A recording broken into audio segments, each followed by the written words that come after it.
to this special case study episode of What Would They Do, where I introduce you to one of my amazing Retention Lab founding members. Brooke has first joined the Copy Confidence Collective, which is the predecessor of Retention Lab, over 9 months ago. I had to look that up, but it's been that long, which is amazing. And since then, we've been brainstorming, strategizing, and implementing together with some amazing results. And in today's episode, we are going to look at one of Brooke's incredible free online art events she hosted earlier in the year that landed her 9,000, yes, you heard right, free signups and converted 10% of those free attendees to a paid upgrade, which is mind-blowing. So, hi, Brooke, welcome to the show.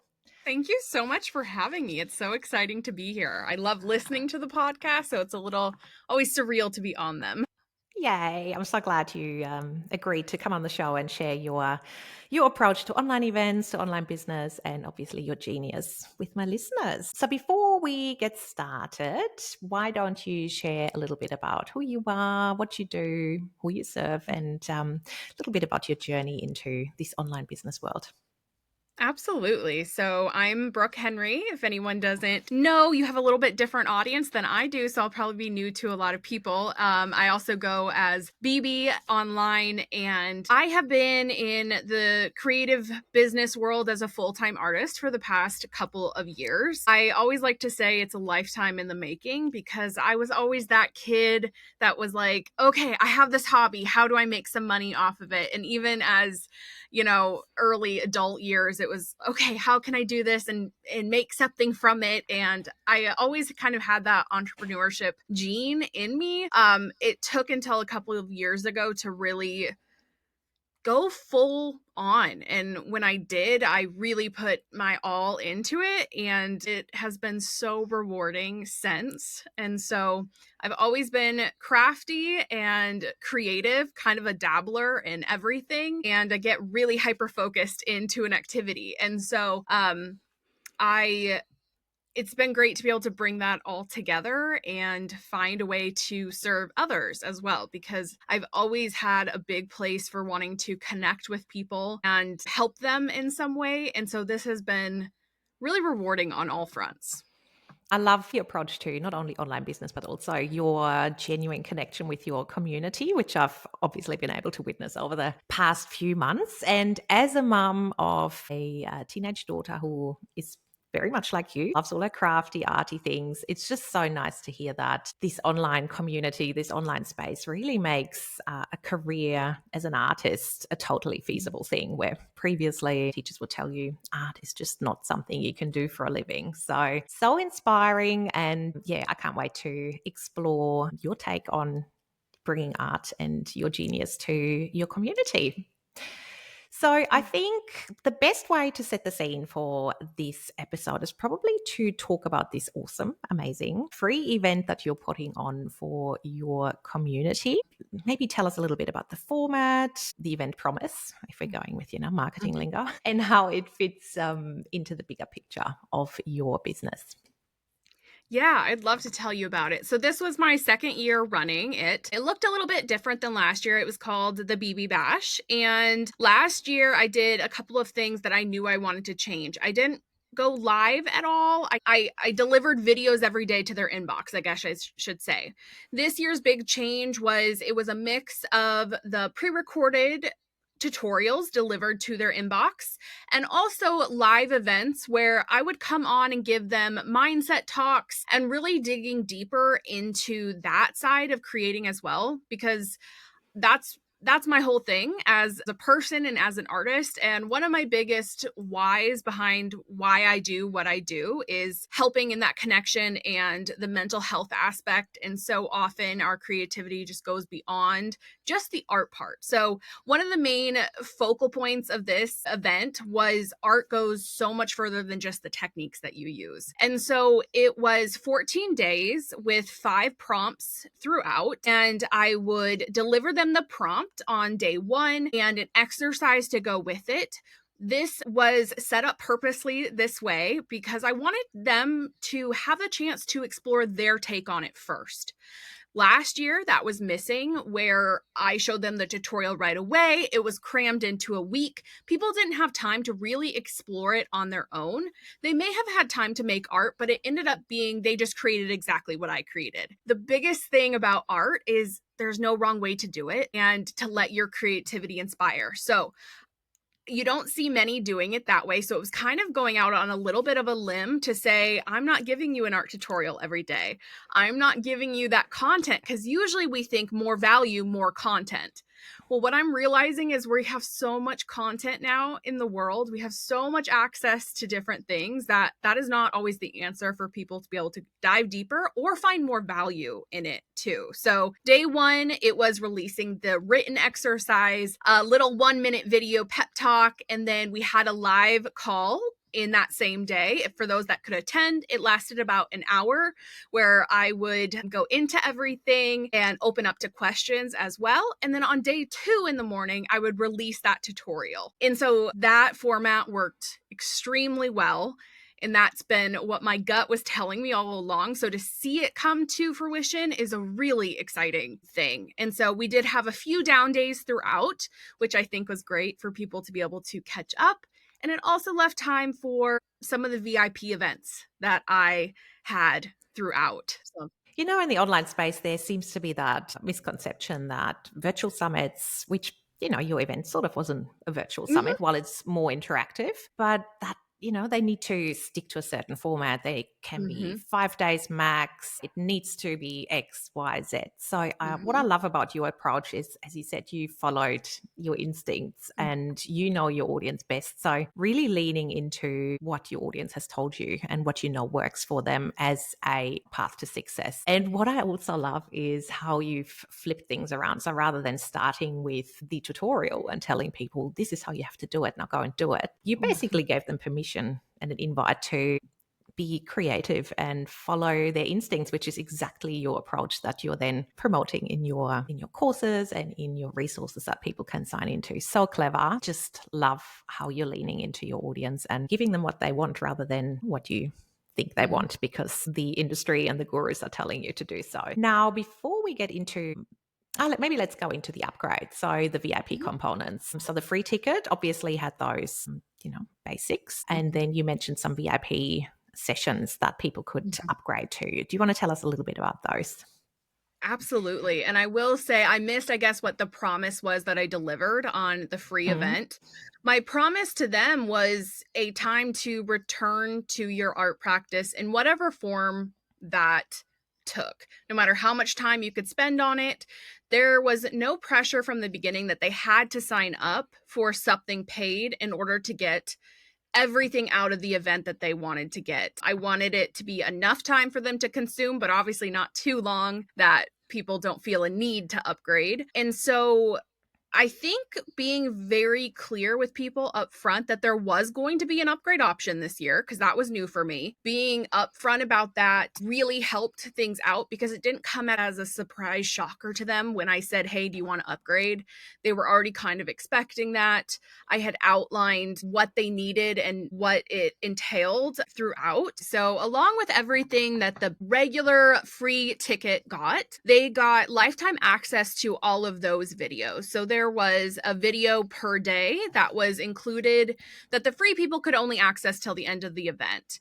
Beyond that, we had extra videos for each day. So, a lot of times on those tutorials, I automatically go deeper into things. And so, it was the perfect opportunity to include that in the upgrade package of more things that they're already going to be asking me questions about. So, I was able to pre answer a lot of those questions in the extra videos. And then beyond the extra videos, we had 2 play dates throughout, which was me inviting them into my studio and showing them around, them asking questions, and really just getting to know people on a more personal level, and really realizing how much we all have in common through different ages, in different backgrounds. And so that was a really powerful moment. The other thing that the upgrade option included was a workbook. So every day, the prompts, I went into the mindset talks, which were for the free people as well. But in the workbook, it went even more into detail. There was journaling prompts for them to take it further and really get their side of things written out on paper. And I outlined that as they could really see the tangible progress from beginning to end. And so that was a big thing as well. And then I ended up offering that as a printed option as well. So that was a really fun addition to add to it. What I love about the structure of your free event and the upgrade is that they really were two separate pathways. Attending the free event would get you amazing outcomes, but upgrading gave you that behind the scenes access to that live component and that workbook. So really just took the event to the next level and made it more interactive. So I think that is such a smart move, particularly again in the age of AI where everything seems to be more middle of the road. People seem to be removed from the equation. So really infusing yourself into the event even more is such a smart move. Let's quickly explore how you promoted this paid upgrade. I know you said you told people up front, but can you share a little bit about that promotion strategy throughout the event? Absolutely. So, on each day, there was its own web page, landing page for people to be able to come and watch the video, find everything they needed for that day, rather than having them behind a classroom paywall, which gets you a lot of login problems and just tech issues and needing more customer support. They went to a landing page. Now, on that landing page had everything from the 1 minute pep talk video. That's where the live recording went from our calls, and then the tutorial went underneath that as well, along with affiliate links, supplies, and stuff I used. Now again, to that I would then put everything that the Beyond members were also getting that they were missing out on. So already there was so much juicy content on the page, but then they could realize, I'm loving this so much. There's even more that I could get. Also, the lifetime access of, okay, I don't have to rush through and watch this. I can really take it at my own pace and get stuck in on whatever detail it could be. So I made sure to highlight that heavily on each page. So it felt like a natural way to promote it without being really salesy. It just let them know that the option was there, because the first step is them even being aware that it's a thing. The other thing that went well was on the live calls. I always had, a 5-minute talk at the end that was just like, hey, this is also an option, and really showing what the extra tutorials were that they could expect and what they could make. Because as creative people, we want to see the tangible, we want to see what we're making. And so that's always a huge part of it as well. And then in the daily emails that I sent out, I also would give more previews, more just showing and then hyperlinking it. Hey, it's an option, but also you're getting a lot with what you're getting. I think presenting it as a clear option is the best thing, making them aware of it from the very beginning. It didn't come as a surprise. And I think that's the best thing I did, was just continue to talk about it, even though it made me uncomfortable to try to sell to people. It really did. I had to put it in my outline for each day of like, hey, you have to talk about this. But in the end, people appreciated it because they didn't know about it otherwise. Yeah. The other big one, and it would be really curious to see 2 events back to back to really get the data, but I think what made a big difference too was keeping the price the same from the very beginning of talking about it all the way to the last day of the event, which is not done in my community. And I don't think very often in other industries as well. It's usually there's an early bird price. People expect an early discount, and then the event starts, and then it's kind of like crickets. You don't hear any sales throughout the whole thing. And that was not the case for me. So we had done a lot of trying to reach new audiences to get as many people as possible in. Well, when you have brand new people, they're not always ready to make a financial commitment for a product or a service. And so what this did was allow them to come in, see day 1, see day 2, get the vibes. Was my teaching style even for them? And then they made the decision to buy. I had a lot of people tell me that that made a huge difference for them, and they ended up purchasing when in no other way would they have purchased. So it's interesting. Maybe I would have gotten a ton more beforehand, but also I think I had about half the sales before the event started. So before anybody even saw a tutorial from me, I recognized a lot of names, especially in the first couple hundred people. They knew me, they already were invested. And then throughout the next 14 days, sales stayed consistent pretty much every day. I mean, we had an uptick right at the beginning and then also right at the end.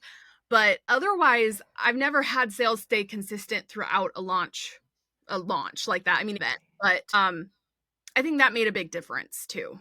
Yeah, super interesting, isn't it? Because you get told you have to get people in quickly, convert them. But what that does, while it is an advantage for people who already know you, love you, knew that upgrade anyway, it really means you're missing out on those new people that you've worked so hard to get into your world, because chances are they're not ready to buy something without seeing, as you said, your teaching style, your approach to art, whether they resonate with you. So it's so interesting to see that you converted people all throughout the event. And if I had to bet, I'd say those people new to your universe, they're the ones that converted sort of midway through, when you were organically mentioning the opportunities they're missing out on, and that there is this opportunity still there at the same price without paying more. So I think it's such a feel good method of selling, because it just means you're extending an invitation, right? Yes. And it is the same price all the way through, which means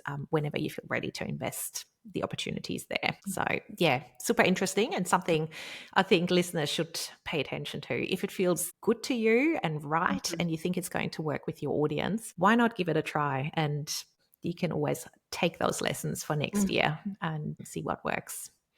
So yeah. And I wouldn't extend it to all of my things that I launched too. It does have to be the right fit for it. This was a low ticket $29 US offer.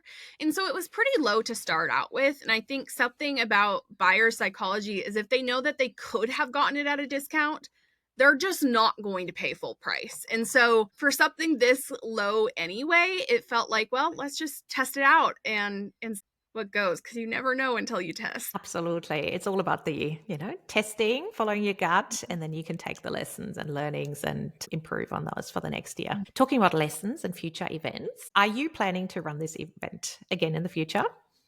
Yes, I am. Yes, absolutely. So, in this case, now we talked about lessons and things you would do differently. What have you learned and taken away from the approach this year that you're going to carry over for next year? And what are some of the things that you're going to potentially experiment with next year? Yes, I love that question because a big part of learning what to do is to evaluate what you have done. And it's so easy, especially as a creative person, to want to reinvent the wheel each time. I am an ideas person. I love ideas and want to always do something new. But that is not the key to success there. And so I think one of the biggest things, and we already kind of touched on it, especially in the world of AI rising and things being automated in a computerized way. There's ways to automate. I mean, I learned from you. There's ways to automate in a way that is customer centric. And so I think the human connection piece is so huge throughout this. And it was one of the keys to this success. The live events for me ended up going really well. It's a lot of energy to show up live for 2 weeks, but that worked really well. It made that face-to-face connection with people.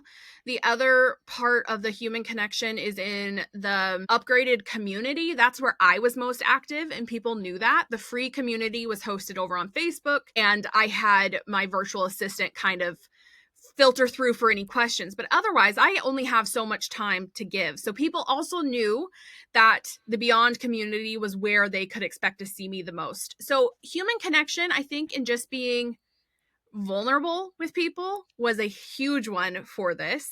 The art tutorials went over really well too, but the biggest thing I got was just that human connection with people, and people are craving it so badly right now. Yeah, I agree totally. On a little side note, I don't know whether you're happy to share, but do you have any insights around how many of the BB Bash attendees have since gone on to purchase something else from you? I'm open to share numbers on everything. So 9,000 for the bash, 932 for the $29 upgrade. So a little over 10% conversion, which Wow, is crazy. I had no idea what to crazy. expect. Yeah. Um, I have not done the numbers exactly, but I launched my signature offer shortly after, within the next month.